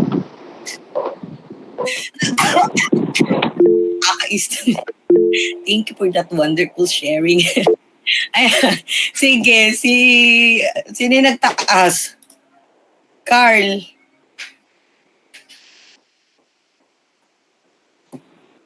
Ma'am, napindot ko lang po. Sorry. Mag-share ka na. Ano po ba yung ma'am? Ano yung pwede mong sabihin kapag meron ka ng kasama, co-officer mo na nagagalit na siya, napipiko na siya sa mga kasama nyo. Tapos sa'yo siya lumapit para mag-open up o mag-unload ng kanyang high emotion. Paano pwede mo sabihin? Siguro ma'am, kung ako ma'am, sasabihin ko ganito. Alam kong na-stress ka na pero Wag mong ano sa sarili mo na ganyan. Isip lang, take a breather. Hinga ka malalim. Parang ganun mo. Pahingahin mo rin na palabas. Hinga ka malalim. O, tas ganyan ka lang. Okay, thank you sa pag-share mo. Tama yun. Pag hindi mo din sure ko anong sasabihin, pahingahin nyo lang. Breathe in, breathe out. Tinatry nyo ba yon? Pag mataas na emosyon? May isang magbo-volunteer, yung lupong taga-pamayapa, ang trabaho niya ay pahingahin yung mga tao. Kaya nga pahingay, di ba? Kasi hindi ka pwede magpahinga, huminga ka na lang. Ay, Diyos ko. Pero may reason bakit magkatunog yung pahinga tsaka yung hinga. Kasi nakakakalma nga naman ng senses yung breathing exercises. Okay. So validate feelings and experiences even if you can't fix the problem. I-acknowledge nyo na nagagalit ka, na-frustrate ka. I-label mo yung mga emosyon niya kung di niya kayang i-label. Nagagalit ka, natetensyon ka. Normal yan, lalo ngayon, critical. Hindi natin ma-fix yung problem, pero huminga ka. Hindi ka ganyan hindi ka ganyan pag normal. Ganon, bigyan nyo lang sila ng space na magkaroon sila ng safe space sa inyo. Ayan, and listen without interrupting. Pag ganyan-ganyan, gusto niya lang mag-rant. Ganyan, yung mga mga hindi sumusunod. Nakailang sabi na ako, blah, blah, blah, hindi ko na alam, ayoko na. Hayaan lang silang mag-rap battle doon. Tapos kapag okay na. O sige, hinga muna. Food, gusto mo ba ng food, water, anong pwede ko i-offer? Parang psychological din. Mag-roar ka na. Ganon, offeran nyo na baka kahit tubig man lang o biskwit. Maganda nga na, pwede bang gawing practice yun ng SSG? Or kayo sa org ninyo, merong isang may dala ng parang survival kit. Hindi lang medical kit o first aid kit. Meron kayong dalang mga mani o bili na kayo. Nagbenta pa! Hindi, may dala man lang kayo ng Skyflakes. Magdala kayo ng isang bote ng stick o tignan nyo lahat. Kaso lang, masakit pag stick ko, ubus agad pagkabukas mo, wala na. Bye! Yung mga ganang maliliit na mga nutrition bar, maglagay na kayo sa next time nyo, maglagay na kayo ng mga ganon sa budget ninyo. Para lalo kapag alam nyo na critical, isama nyo yon sa psychological first aid ninyo na bigyan nyo man lang ng mga yung easy to eat na mga food. Kasi may mga SSG, may mga leader na ayaw nilang kumain ng mabigat. So, bigyan nyo lang naman ng mga ganon. May dala kayo ng tubig. Huwag naman isang bote para sa lahat. Uy, aamo kayo sa isa't isa niyan. Kaya pag may sipon yung isa, may sipon na rin kayong lahat. Huwag naman po dugyot, no? Ha? Yung gusto mo lang painumin na tubig pero iba yung amoy. Huwag ganun. Dala ka naman ng baso. Magdala ka ng baso. Dati kasi, kaya ako to na-share, dati kasi nasa pelikula ako. Ako ay isang production assistant. So ako kami yung taga-takbo ng mga direktor. Yung meron kami ganun ang trabaho ko, logistics. Ako yung taga-pagpakain. So yung mga ginagawa sa SLTS, medyo pareho din siya sa trabaho ko nung nasa pelikula pa ako. Ang technique nung isa doon, kung hindi sila makapagdala ng tumbler, meron silang tinatali nila meron silang lanyard, or tali lang na yarn, meron silang baso nakasabit. Ganun. Yung plastic cup nila, paper cup nila nakasabit. So tatakbo sila pag nakuhaw sila, yung tumbler, yung merong isang galon o parang paano po, pa-refill. Gusto mo inasal, merong pa-rice. Ito may pa-water, gusto niya yun. So, ganito mo siya. Tapos maglagay na lang kayo ng mga water station dun sa mga lugar na para anytime, may alala mo, kasi may sagabal na baso sa liig mo, minom ka na rin. Okay ba yon? Try nyo lang, baka mag-work. So, listen without interrupting. And then, use phrases like, I appreciate you sharing that. So, yon, tama yung sinabi ni Jawo kanina na Thank you for your sharing habang nakapikit at tumatango-tango. Ayan. And then, oo nga, no? Tapos, pwede nyo namang gatungan yung sinasabi, pero wag against the person. Oo nga bobo nga yung... Huwag nyo namang gatungan din yung mga, sorry sa makikinig po na bata, pasensya na po, erase po. Mali po yung sinabi ko na yun. Pero ganon, sa maririnig mo yung mga ganong words, hindi siya healthy. Wag nyo nang gatungan na, nga si ganyan, may tendency nga siya na magganyan. Sabi mo na lang, mahirap, I understand, frustrated ka, nakaka-frustrate yung situation mo. So wag po natin gamitin siya against the kapwa student, the kapwa leader. Yung sitwasyon ang i-validate ninyo na nagre-react siya accordingly dun sa kanyang sitwasyon. Nakaka-frustrating kaya pagka nagkakagulo na lahat tapos yung tao tulog-tulog lang o kaya yung tao kalmado lang siya. Parang, okay ka lang. Are you fit for work? Bakit hindi ka ata natataranta? So normal kasi na mataranta sa mga difficult situation. So kung ikaw yung tao na kalmado, o di i-volunteer mo yung skill mo ng pagiging kalmado. Ikaw yung mag-approach sa iba para i-check sila. Ilagay nyo yun sa sa pagka-execution. May isang ganun yun. Tagabigay siya ng tubig. Psychological first aider. Okay, anong next natin gagawin? Ano next ang ating gagawin para hindi kayo antokin? Leadership style 4, sino mga democratic ulit? Taas ulit ang paa. Paa. Charot lang. Ayan, titaas nga niya yung paa niya. Leadership style for democratic. Ako, dito ako yung top 1 ko. Communication shapes, sabi dito, sa Positive Communication for Leader by Julian Mirivel and Alexander Lyon. Communication shapes culture and promotes shared leadership. So ito yung mga communicator talaga sila in general. Sila yung mahilig sila yung mga facilitator by default.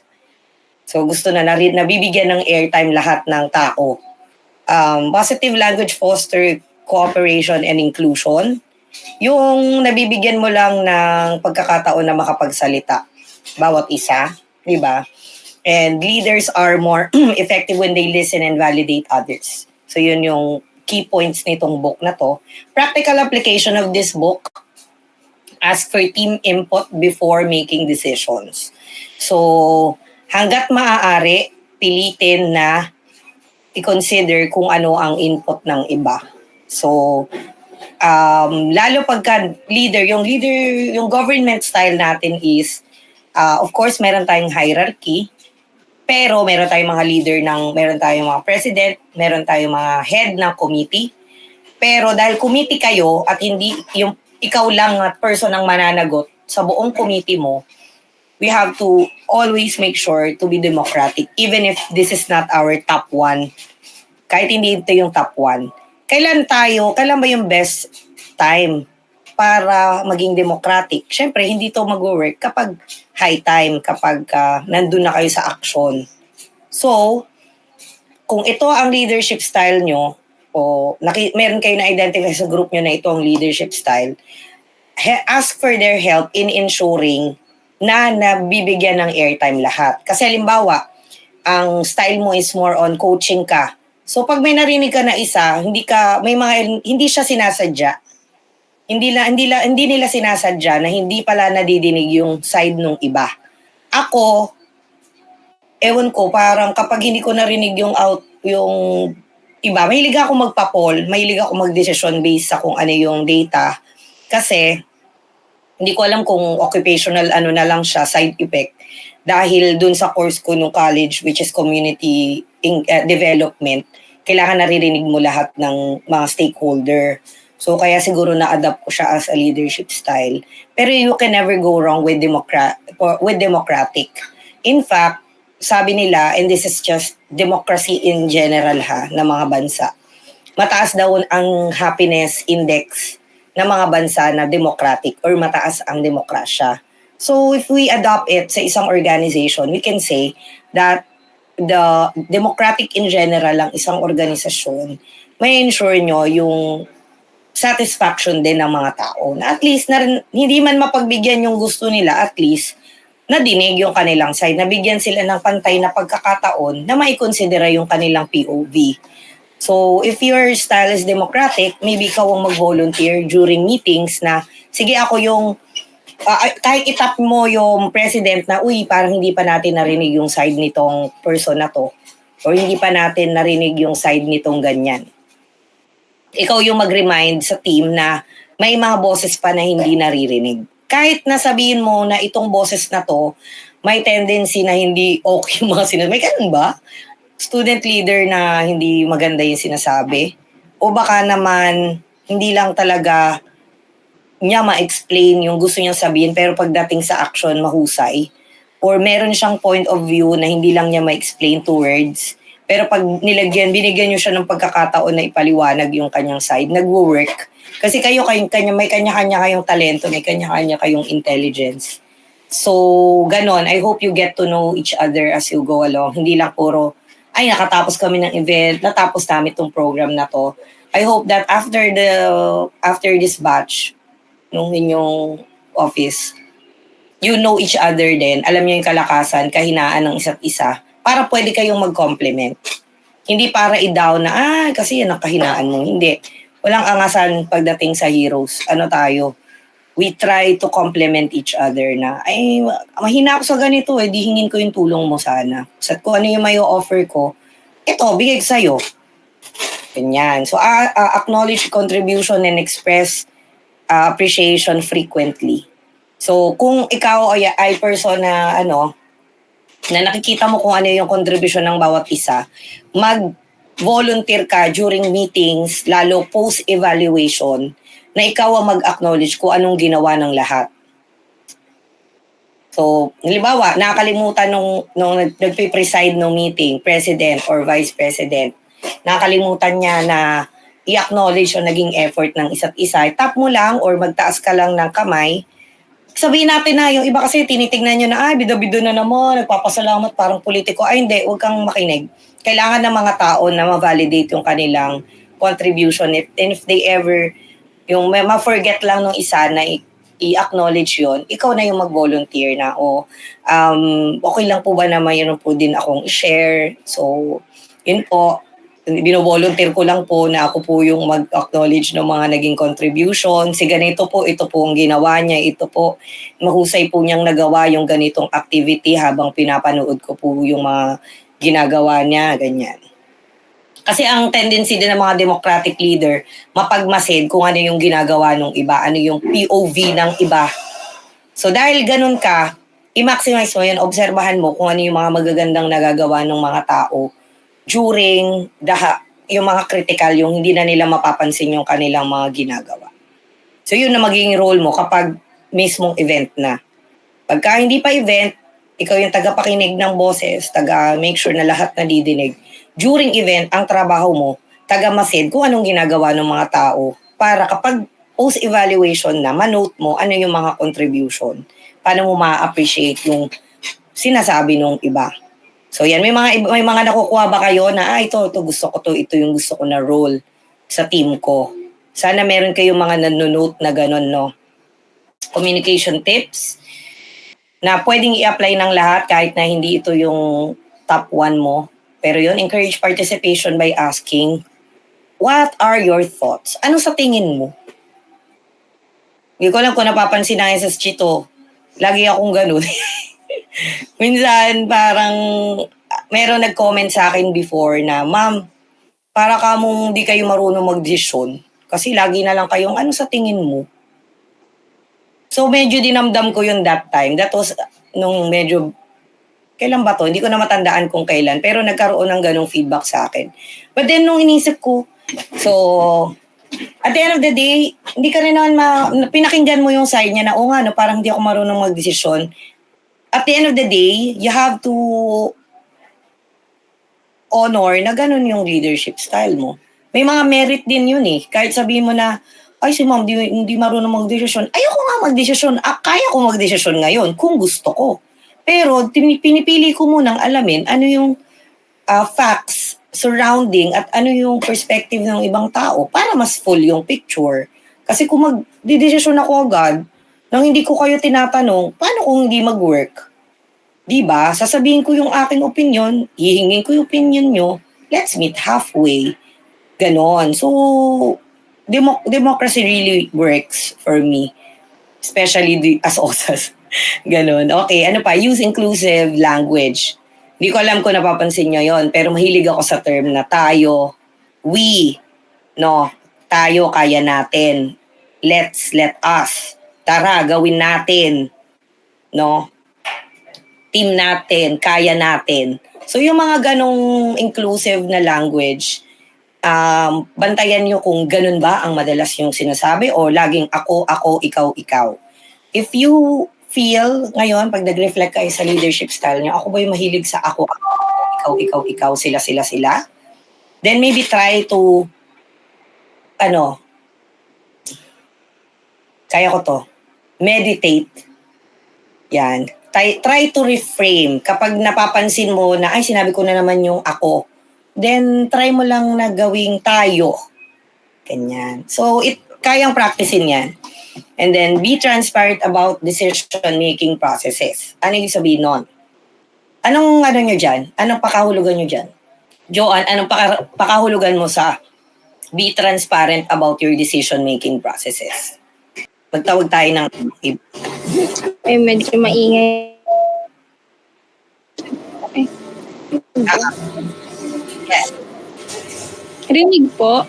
Mm-hmm. So, yung po, sa decision po, syempre nga po, yung ikaw bilang president, syempre parang nasa iyo yung weight ng decision making. Pero that doesn't mean na ikaw lang dapat. So, parang before po mag-decide, you consult with others. Syempre, andyan sila eh. So, parang in-input po or in-imply po kasi sa amin ni Sir Valiant sa SSG na kapag nagde-decision ka, before ka mag-come up sa decision na yun is sabihin mo yun sa mga subordinates mo, sa mga kasama mo sa org. Kasi kailangan mo din ng backup. So, parang mag-build ka muna ng mga kakampi mo. Ganun po. Para kung magkaroon man po ng fallback, hindi lang ikaw mag-isa yung mag-take ng responsibility. Para-parehas kayong accountable kasi nag-cap up kayo sa isang decision. Okay. So, kailangan daw may kakampi. Pero hindi ibig sabihin na may kalaban, di ba? Hindi naman kalaban. Siguro, ganon. Lang natin, i-rephrase natin para hindi ma-misinterpret. Kailangan yung mga kasama mo, mga ka-org mo, mga fellows, yung mga kasama mo sa organisasyon ay kakampi mo sila lahat. No, magkakakampi kayo. So kasi tama yun na if ever na may mangyaring at least mayroon kayong ownership nung nangyari na actually hindi talaga ako nag-agree na dapat in-online yung SLTS. Pero nung during the decision making, naintindihan ko kasi ano yung naging proseso, ano yung mga naging pros and cons namin. Kasi naipaliwanag naman. So talagang bear lang talaga with the fallback, with the consequence, and learn from it. Kumbaga, hindi tayo magsisisihan na, kasi pinilit ni ganyan eh.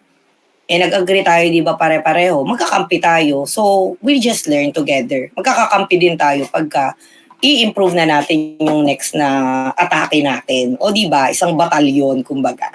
Yun. Thank you for sharing, Joanne. And then yun, follow up on others' ideas, show that you're listening and considering them. Ayun, kung ikaw yung democratic sa inyong team, mag-follow up ka dun sa idea nila na I recognize yung idea mo, nakikita ko yung merit ng iyong sinasabi. Kung hindi mapagbibigyan yon, then sabihin mo na lang na, however, at this point, hindi siya masyadong fitting, so maybe we can do that next time. We're taking down note of that. Ino-note natin yan, hindi man masunod yung gusto mo ngayon, ay hindi po kami basta yun, no? Na-note po yung inyong idea. Kaso nga lang po, for the, for the benefit, hindi siya beneficial to everybody or hindi siya yung beneficial at the moment. So, thank you for sharing your idea anyway. It is noted. Ganon, di ba? Yung masabi lang na, at least nasabi ko yung idea ko, na-recognize siya. Ang sarap din sa feeling, hindi ka man napagbigyan, at least napakinggan ka. So, let's make that turn that to practice. Sorry, I'm almost Teka lang, tama ba? Malapit na itong matapos. Last 2 slides na lang ata or 3. The 80-20 principle by Richard Koch.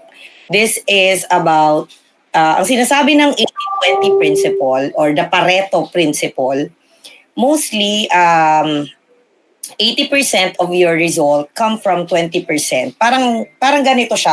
Wala akong makita nakalimutan ko maglagay ng pero 80-20.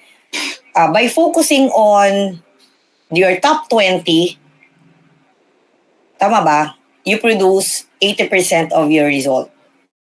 So, ganun siya. Maganda na mabasa nyo yan kasi medyo complex yung Pero, most results come from a few key actions. Focus on those. Do not, parang sinasabi lang, do not spread your resources too thin. Na cover mo, madami mong gustong gawin, yung resources mo na konti, para siyang magpapalaman ka ng peanut butter sa napakalaking tinapay. At ang meron ka lang isang kutsara. Gusto mo malasang-malasa para masarap. Alam mo yung pag namimili kayo ng sandwich na joke lang yung palaman, nakakainis, di ba? We don't want that. Gusto natin malaman. So, wag mong i-adjust yung kung alin yung, magdagdag pa ako ng peanut butter. Kung hindi mo kayang magdagdag ng peanut butter, ang i-adjust mo, yung tinapay mo, liitan mo lang. No, if you cannot, yun yung sinasabi sa 80-20 principle. Na mostly, kung yung top, yung 80% ng result mo, will come from 20% of your effort. Parang sinasabi din ito na, halimbawa, sa mga kapwa mo leaders, meron ka diyang top 20. May top 20 ka dyan. Doon mo i-focus yung 80% ng iyong effort. Hindi mo kailangang sobrang, parang ganon, galingan mo dito sa mga bagay na to. Magkaroon ka ng mastery dito. Yun yung sinasabi niya. Pace setting siya, di ba? Gusto mo excellent ka. Ayaw mo na parang mema. Ang daming nga kaso wala namang kwenta. Yun yung pace setting. Ito yung bagay sa mga 80-20 principle. Dahil gusto mo magaling, huwag mong damihan. Okay po? Malinaw ba yun? So, leaders should model efficiency by avoiding unnecessary effort. So, ano yung kalakasan mo? Yun ang i-bring mo to the table. Huwag mo nang pilitin na hindi ka nga marunong mag-picture eh. Bakit ka ba nag-picture? Pinapabayaan mo yung nakatoka sa'yo or napapabayaan mo kung ano yung supposedly magaling ka. So, nangyayari, nagkakaroon ng So, bagay ito kapag mayroong mga committee. Doon ka mag-commit talaga sa kung saan committee ka mahusay. Doon mo i-focus yung energy mo, yung 80% mo. Oo. Ay, tama ba? 80% of your energy. And then, encourage doing fewer things better and faster. So, mas konti ang effort, mas okay. Pwede pala yun, para hindi kayo masyadong pagod. Kumbaga, ang i-adjust natin is, halimbawa, ito lang ang budget ko, meron lang kayong 20 pesos. Pipilitin mo ba na makukuha ka na mas marami? Hindi, pagkasyahin mo yun. Tapos, kontian mo lang yung bibilin mo. O yung kailangan mong bilhin.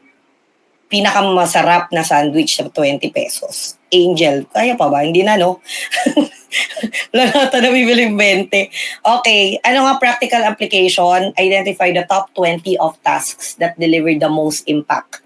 Ang dami niyang gustong gawin, bawasan nyo. Ano yung 20% nun? Top ng mga idea ninyo, yung mga gusto nyong ma-achieve na magde-deliver ng pinakamabigat na impact ng 80% of the result. So, streamline meetings, report, and workflow to save time. So, communication tips, communicate clearly and efficiently, avoid long meetings or vague goals. Mag-set na kayo ng agenda, kung ano lang yung agenda, focus lang kayo doon. Kailangan meron kayong taga-pace setting. Nadidistract na po si Ma'am Kat, balik na Ma'am Kat, ganon. May ganon sa team natin eh. Ayan na naman si Ma'am Kat, nadidistract na naman. Ma'am, hindi po yan yung topic, excuse me po. Ganon, na-appreciate ko yun. Actually po may nagsasabi sa akin na, ma'am, excuse me lang po ha, kasi hindi na po yan yung topic natin. Balik po tayo sa agenda. I appreciate that actually. Ayan, ano pa? Use SMART goals to set expectation. Meron dapat kayong isang person na ang goal niya, ang role niya is to make sure na nasusunod pa rin yung kung ano yung sinep ninyo na SMART goals. Hindi ko na hindi discuss, gasgas na yung SMART goals. I-apply nyo na lang. Show instead of tell. Model high performance and precision. Kung ikaw ay magaling sa isang bagay, para siyang coaching, pero medyo iba siya sa coaching. So, ganon. Avoid micromanaging, explain expectation, and then let people deliver. Ito, sana by the end of the, natapos natin tong 3 page ng attendance sheet. O yun na, yun lang. Sabi mo, wala ka ibang gagawin na kung tapusin tong 3 page ng attendance sheet. Ganun lang. Huwag mong bigyan ng, gawin mo to, tas gawin mo to, tas gawin mo to, tas gawin mo yan. Kasi that's spreading your organization too thin. Bigyan mo lang ng isang trabaho hanggat maaari yung isang tao. O basta lahat ng pabmat sa'yo. O lahat ng sa'yo. Basta usapin ng pera sa'yo. Kaya nag-work yung mga committee. Kasi dun lang sila nakakommit. Hindi nila papakialaman yung gawain ng iba. Diba? Parang yun. Tapos maisip mo rin na kapag hindi ko ginawa yung trabaho ko, wala nang gagawa nito. Kasi ako yun eh. Ito lang yung task ko eh. Madali kayong mag-call mag-call out. So, ulitin ko lang, reiterate ko lang, huwag mag-micromanage, piliting mag-delegate. Depende sa husay. So bibigyan ko kayo ng pagkakataon mamayang hapon na pag-isipan ano yung mga kalakasan. So dapat nagno-notes po yung mga leader para ma-inventaryo nyo sino yung dapat ilagay talaga. Baka naman nagkaroon kayo ng mga desisyon noon, nag-set kayo ng mga community na hindi pala bagay. Pinipilit lang nila, hindi sila mag-thrive doon. So recalibrate, redesign, kaya listen, lead, listen again, and then learn. Siya. Hindi siya parang set in stone. Okay? So, learn to delegate. Learn to pick the right people doon na tagawa ng trabaho na yon and mag-trust ka that it will be done. So, wag po tayo mag-hoard ng trabaho na lahat tayo ang gagawa. Okay po? How to lead smart. Ay, wag ka muna dyan kumagat-kagat po dito. Ano ba yan? How to lead smart people. Last na to, sino yung coaching? Taas kamay. Okay, how to lead smart people. Kung coaching style ang yung atake sa leadership mo, yung gusto mo na nalilid yung iba or natuturuan yung iba na maging mahusay. Maging mahusay din gaya mo. O hindi ka madamot sa... Sinasabi dito sa book na to, pag binasa mo to, na How to Lead Smart People, that effective leaders support and develop others instead of controlling them. So, sabi nga, hindi siya about making others follow you, but instead, making sure na sila ay nasusuportahan mo para sila ay umunlad. Di ba? Na parang sarap kayo sa feeling na magpapasalamat sa iyo yung tao kasi nagagamit niya kung ano yung naituro mo or kung ano yung tinuro mo, hanggang ngayon nagagamit niya, di ba? Ang sarap kaya sa feeling. So, hindi niya maaalala na, inutos-utusan lang ako niyan, inalila lang ako niyan, hindi ganun yung maaalala niya sa iyo. So, sabi din dito sa book na to, this book focuses on helping others grow through trust and mutual respect. Trust and mutual respect. So, ibig sabihin, i-coach mo siya kasi nagtitiwala ka sa kanya na i-value niya yung tinuturo mo. In other words, hindi ka nagsasayang ng oras sa pag-coach sa kanya at di ginagalang kanya at dahil dun, igagalang mo din siya. Hindi mo siya mamaliitin na, kaya tuturuan kasi 80-80 ka. Hindi niya ma-feel na kaya siya tinuturuan ay dahil hindi siya marunong, kundi dahil nagtitiwala ka, nakikita mo yung potential niya, yung kakayanan niya na ma-absorb At makuha din kung ano yung skill na meron ka. Meron ba kayo nakikita sa org na parang ito masarap itong i-coach? Ayaw, nahihiya pa siguro, no? Pero ganon, magtingin kayo, i-appreciate natin yung mga ganon. I-appreciate natin yung mga leader na laging willing mag-coach. Kasi oras nila yung ibibigay nila sa'yo eh. Nakakatamad kaya magturo ng one by one. Diba? Kasi it's time consuming. Iisa-isahin ko ituro paano, ano yung Excel, paano yung... Pero okay, it's my pleasure, guys. So kung sino paturo ng Excel, paano bilang ng t-shirt ng hindi po mano-mano, turo ako po kayo. Paano po mag-mail merge, gumawa ng certificate ng hindi po tinatype isa-isa, willing ko pong ituro yun. Ayan, naalala nyo ba? Sorry, masyado naman ako masaya. Ayan, and then great for working with peers who are independent or highly capable. So, yun daw. Peers who are independent or highly capable. Piliin nyo yung mga teacher, yung mga kapwa nyo leader na independent at highly capable. I-coach nyo para kaya din nila mag-coach ng iba. Practical application, use open-ended question to guide team members to their own solutions. Ito yung natutunan ko naman bilang nagtitrain ng tag sa OSAS kasi medyo kailangan magaling talaga mag-excel ang mga tag. Pero syempre, hindi naman nila agad-agad alam or kayang gawin yung gusto mong mangyari. So you really have to train them one by one. Kailangan mo ituro paano ginagawa. Ngayon, dati, step by the step ako magturo. Parang, isulat niya, number 1, ito i-click. Number 2, ito i-click. Hanggang sa na-realize ko, di ko na-drop ko sinong tag yun sa office. Pero sabi niya, ma'am, di ko sinunod yung process mo, pero nagawa ko. Okay. Kasi naintindihan niya kung ano lang naman yung gusto ko mangyari. So hindi man niya sundin yung aking step by the step. I-check ko na lang. Hindi ako naniniwala, lalakohin ko, tapos i-check ko. Tama naman, nagawa naman niya. So let's also give room for dun sa kino-coach natin for them to come up with their own procedure, their own solution. Maybe pagsama-samahin nyo yung mga leadership style na pinag-usapan natin, tanongin nyo sila na, ito yung ginagawa ko, pero kung meron kang mahanap na sarili mong solusyon that works better for you, then better. Ipakita mo lang ano yung idea. And then from there, kasi smart naman sila eh. They're smart people, you're leading them. They have their own capabilities. So believe that people are smart and they have their own way of doing things. Yun. And then schedule one-on-one focused on their growth, not just task. Kumustahin nyo rin yung mga smart people na nililid ninyo. Kumusta kayo? Okay, nagawa mo na yung task, pero ikaw, kumusta ka? Kumusta yung ACADS mo? Ano nangyari? Kumusta sa bahay ninyo? Nagpapahinga ka ba? Natutulog ka ba? Kumakain ka ba na ay? So, kumustahin nyo rin yung kinu-coach nyo na tao. Kasi mamaya, ang task ka, lalo yung mga ang galing mag-deliver ng trabaho. Kadalasan yan yung mga hindi kumakain sa oras. Yan yung mga hindi na natutulog. Oo, hindi na ako magne-name drop. Alam nyo na yan. Tamaan, yung mga hindi kumakain.